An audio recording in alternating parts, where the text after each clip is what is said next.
ZZZ Zero character designs are boring is what a certain YouTuber recently said. If you know who it is, you know. It doesn't matter. Now, it's no big surprise that character design is one of the most subjective areas in media. We all have our preferences, and I really dig the vibes and aesthetic of ZZZ Zero. I find it to be really unique. Bruh. So to hear someone say that it's boring, especially the characters, was really surprising to me. Like, yeah, you can call them Gooner characters, and they're not as flashy as the other two Hoyu games, but they're certainly not boring. So here's why ZZZ Zero is peak character design.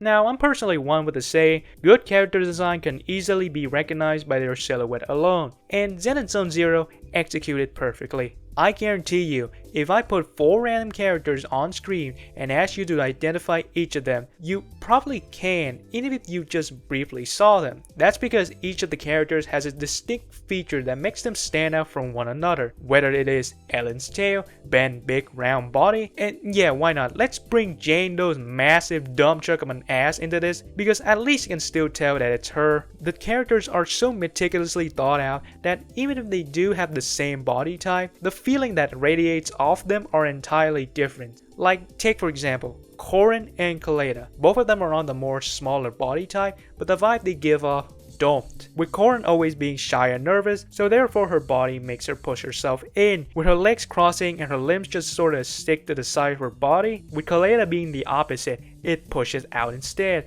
with her wide leg stand and fiery color palette showcase a character that is hot-headed. This is what ZZZ Zero really good at doing. It knows how to use shapes and form to convey personality. Look at Lycon. Ignore the fact that he's a wolfman and just look at his posture and stand and tell me what does that say about his character.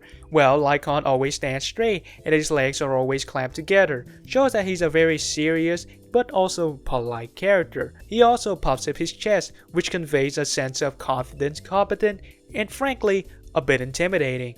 Once you've seen it, you realize how much Genshin Impact falls short due to the fact that every character in that game is trying to do the same thing, and that is to look appealing as much as possible. Like, she's hot, he's hot, she's hot but with extra step.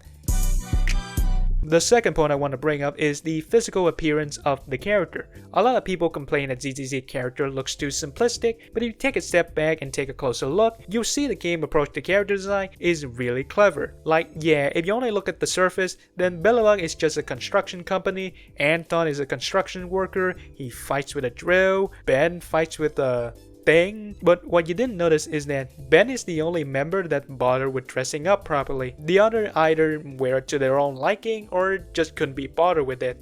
Ben is the only one who cares about the dress code, tucking his shirt in and properly wearing his jacket. This is really appropriate for him, considering he's the most normal one out of the bunch, despite his frightening appearance. Like, I don't see how putting cat ears on 4 different characters is somehow more interesting than having an actual bear that does taxes as a character. What Triple Z also does well is create contrast between characters. Miyabi is a perfect example of this. She is a mix between modern and tradition. She's obviously wearing her work outfit, but her left arm, which is always on her sword, is clad in samurai armor, linking both her profession to her family background of swordsmanship. What about Juyu and her clashing color palette, sporting an all-blue cop uniform which clashes with her red striped hair and that ugly-ass tie, shows that there's still a goofy side to her underneath all that professionalism. Hell, even the MC looks great. Bear's appearance is just as chaotic as her personality, sporting hairpins, earrings, bracelets, all that kind of stuff. Her one thigh-high sock shows that she has a very bold fashion sense,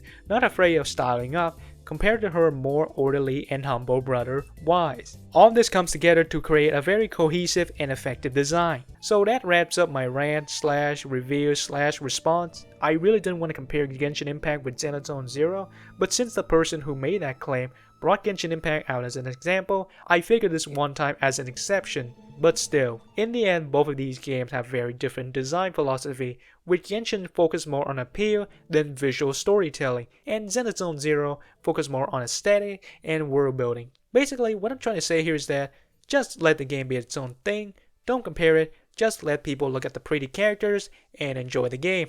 That's it.